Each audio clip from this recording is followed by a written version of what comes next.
Hello les fibromalgiques, j'ai reçu une nouvelle question à mon secrétariat. Alors on va répondre à cette question aujourd'hui. Et la question qu'on m'a posée, c'est quels sont les dangers de la fibromyalgie?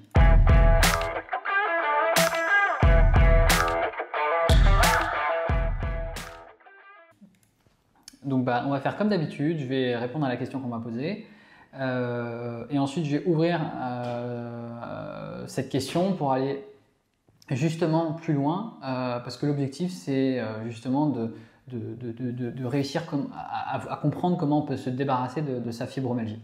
Donc, quels sont les dangers de la fibromyalgie? Je dirais que pour moi il y a deux dangers pour la fibromyalgie. Le premier, et c'est celui qu'on se pose à chaque fois quand on est fibromyalgique, et je peux le comprendre puisque c'est normal.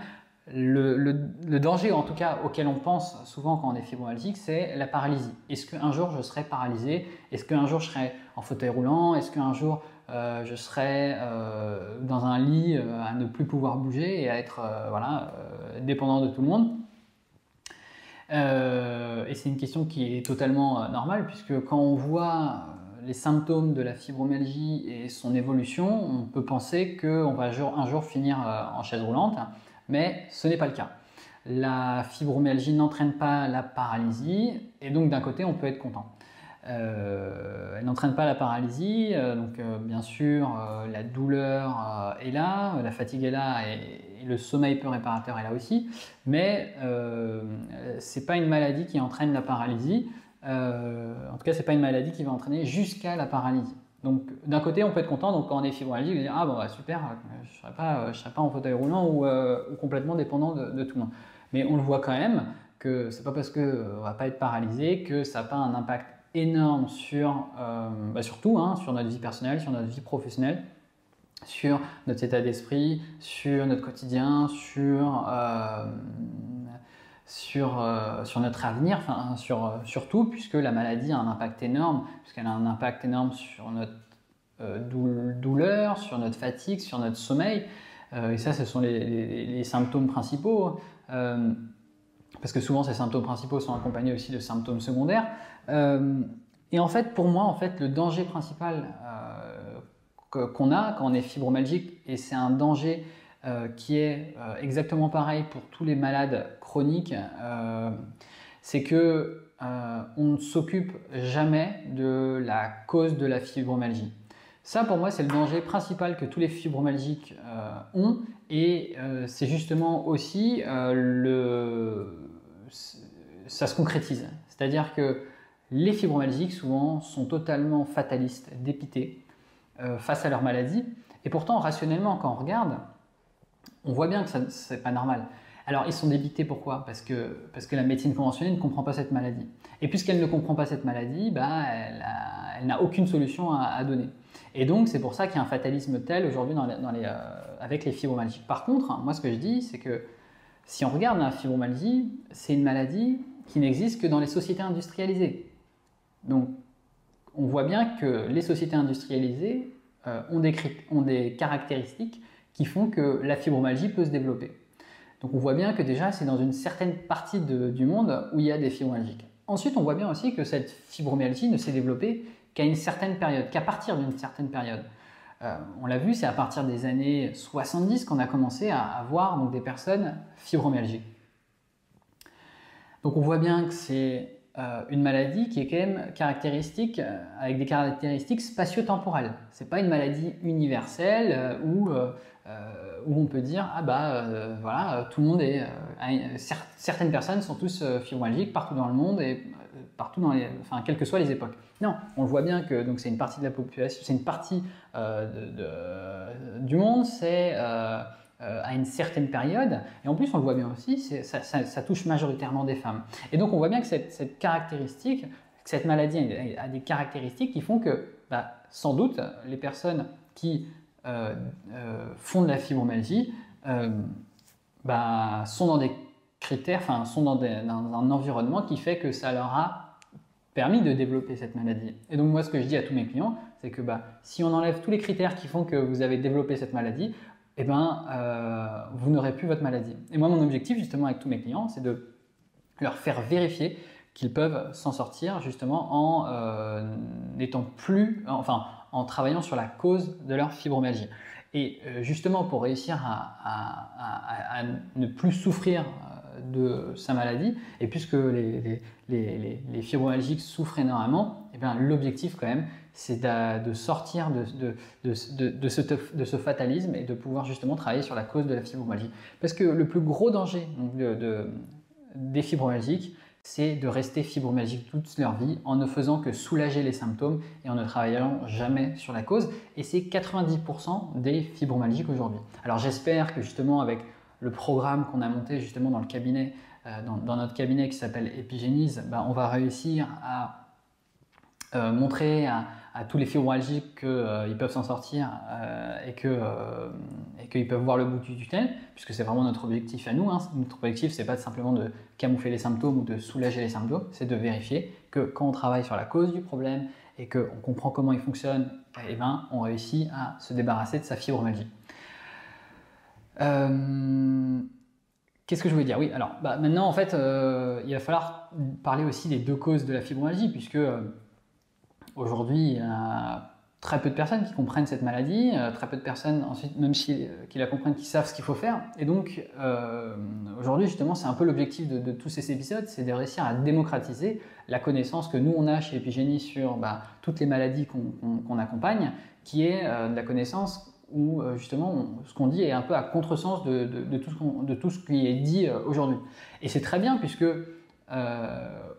nos chiffres, nos résultats sont totalement à contresens aussi des résultats des autres. C'est-à-dire que nous, on dit plusieurs choses. On dit que, 1, on connaît la cause des maladies chroniques. 2, on dit qu'on sait comment on fait pour travailler sur ces causes-là. 3, nos clients le vérifient. Et 4, on engage notre responsabilité quant aux résultats qu'on peut obtenir avec nos clients. Et donc, ça veut dire que tous les programmes qu'on crée chez Epigénise sont satisfaits ou remboursés. Ça veut dire que on n'a pas un client qui vient chez nous, qui utilise un de nos programmes, suit nos conseils et n'est pas remboursé à la fin si ça ne marche pas. Alors aujourd'hui, on a un taux de réussite qui est de 100%, donc on est très content et j'espère qu'on va le garder. Mais si un jour, on a un client qui suit nos recommandations et que ça ne fonctionne pas, je rembourserai avec plaisir le programme, puisque ça aura voulu dire qu'il y a quelque chose qu'on n'a pas compris. Et c'est à nous d'engager notre responsabilité justement quand c'est comme ça. Alors, les deux causes de la fibromyalgie. Il y a deux causes. La première, c'est qu'on a un microbiote intestinal qui est en mauvais état. La deuxième, c'est qu'on a une insuffisance émonctorielle. Pour donc, faire de la fibromyalgie, il faut cocher ces deux cases. Toutes les personnes fibromyalgiques cochent ces deux cases. Donc, le microbiote intestinal. Le microbiote intestinal, c'est extrêmement important puisque c'est lui qui représente la majorité du système immunitaire de premier niveau. Et le système immunitaire de premier niveau permet de savoir filtrer ce qui peut rentrer à l'intérieur du corps et ne peut pas rentrer à l'intérieur du corps. Donc quand on a un microbiote intestinal de mauvaise qualité, comme ce que ont tous les fibromyalgiques, il y a un ensemble de toxines qui va rentrer à l'intérieur du corps, alors que ces toxines ne devraient pas rentrer dans cette quantité dans le corps. Puisque ça rentre à l'intérieur du corps, ces toxines rentrent à l'intérieur du corps, le corps il fait ce qu'il peut avec ce qu'il a. Donc il va prendre ces toxines et il va essayer de les mettre à des endroits là où il peut. Donc il va surcharger deux types de cellules, enfin il va venir donc mettre ces toxines dans deux types de cellules que sont les tendinocytes et les myocytes. Les tendinocytes, c'est donc les cellules tendineuses, donc c'est les tendons.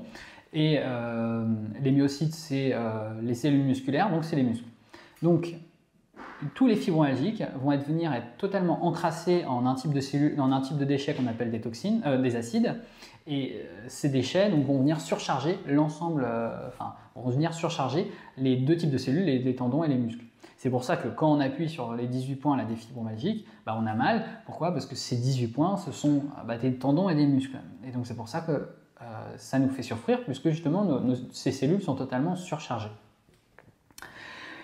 Ça c'est une des causes de la fibromyalgie. La deuxième cause obligatoirement c'est que les fibromyalgiques ont une insuffisance émonctorielle et donc les émonctoires c'est les portes de sortie des déchets du corps, donc c'est-à-dire que le corps peut créer des déchets endogènes mais va recevoir aussi des déchets exogènes donc qui viennent de l'extérieur comme dans le cas donc, de la fibromyalgie.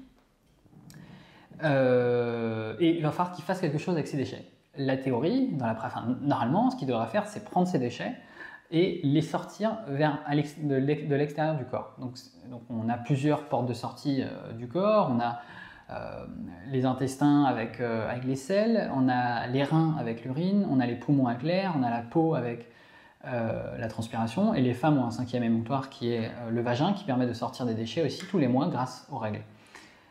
C'est comme ça que le corps réussit à sortir toutes les toxines, mais le problème quand on est fibromyalgique, c'est que le corps n'arrive plus à faire ça. En tout cas, il n'arrive plus à le faire comme il devrait le faire. Donc on voit bien, il y a une porte d'entrée qui est grande ouverte, où il y a un ensemble de toxines qui rentrent à l'intérieur du corps qu'elles ne devraient pas rentrer, et ensuite derrière, il y a les portes de sortie qui sont totalement fermées, donc ça veut dire qu'en fait, on est en train d'emmagasiner un nombre de déchets qui est extrêmement important, et par contre, on n'arrive pas à les sortir puisque nos portes de sortie sont totalement fermées. Voilà, donc ça, ce sont les deux causes de la fibromyalgie. Donc, qu'est-ce qu'il faut faire quand on est fibromyalgique? Il faut, renforcer son microbiote intestinal pour récupérer sa capacité à savoir filtrer ce qui peut rentrer et ne pas rentrer à l'intérieur du corps. On va donc récupérer une muqueuse intestinale de bonne qualité qui va donc renforcer encore le système immunitaire de premier niveau. Donc, on va réduire le taux de déchets, le taux de toxines qui vont venir encrasser nos cellules musculaires et tendineuses. Ça, c'est un point. Deuxième point, ouvrir les émonctoires. Donc, ouvrir tous les émonctoires pour permettre de drainer l'ensemble des toxines vers l'extérieur. Donc vraiment, la porte d'entrée la fermer, la porte de sortie l'ouvrir en grand pour réussir à drainer l'ensemble des toxines qui nous créent cette douleur, cette fatigue et ce sommeil pas réparateur vers l'extérieur. Et on le voit avec nos clients, nous on a un programme chez Epigenis qui est justement le programme contre la fibromyalgie qui permet justement à tous les fibromyalgiques de vérifier que en travaillant sur la cause de notre problème, on réussit à régler le problème. Et on le voit pendant ce programme, les fibromyalgiques ont de moins en moins de douleurs pendant la durée du programme, ont une fatigue qui diminue, ont un sommeil qui est de plus en plus réparateur, jusqu'à arriver à la fin du programme à ne plus être fibromyalgique, puisqu'on aura réussi justement à la fin du programme à drainer l'ensemble des toxines vers l'extérieur. Voilà, donc ce programme, comme tous les programmes qu'on a chez Epigenis, ce programme est satisfait ou remboursé. Ça veut dire qu'on engage notre responsabilité quant au résultat qu'on dit obtenir avec nos clients. Ça veut dire que si ça ne marche pas à la fin du programme et que vous avez suivi les conseils, on vous rembourse parce qu'on croit que c'est important aujourd'hui dans la santé de prendre sa responsabilité et que ce n'est pas aux clients de prendre la leur, puisque nous, on a un discours fort qui dit qu'on comprend cette maladie, on connaît la cause, on sait ce qu'il faut faire pour travailler sur la cause, on engage notre responsabilité et nos clients le vérifient. Alors si vous voulez avoir des avis de nos clients, on a toute une page témoignages sur notre site où justement vous allez avoir tous les témoignages de nos clients sur les différents programmes. Vous allez aussi avoir des avis sur Google, donc on a pas mal d'avis de clients sur Google aussi, donc je vous invite à aller voir ces témoignages. Et aujourd'hui on a un taux de réussite sur tous nos programmes qui est de 100%, alors j'espère que ça va continuer comme ça. Et on ouvre de plus en plus de programmes au fil des années. Maintenant, ce que je vais faire, c'est que je vais mettre un lien dans la description de l'épisode pour permettre d'avoir accès à du contenu gratuit pour commencer à réduire votre fibromyalgie. Donc si ça vous intéresse, cliquez sur le lien dans la description de l'épisode et vous aurez accès à tout ce contenu gratuitement. Voilà, je vous souhaite une très bonne journée fibromyalgique et je vous dis à très bientôt, bye bye.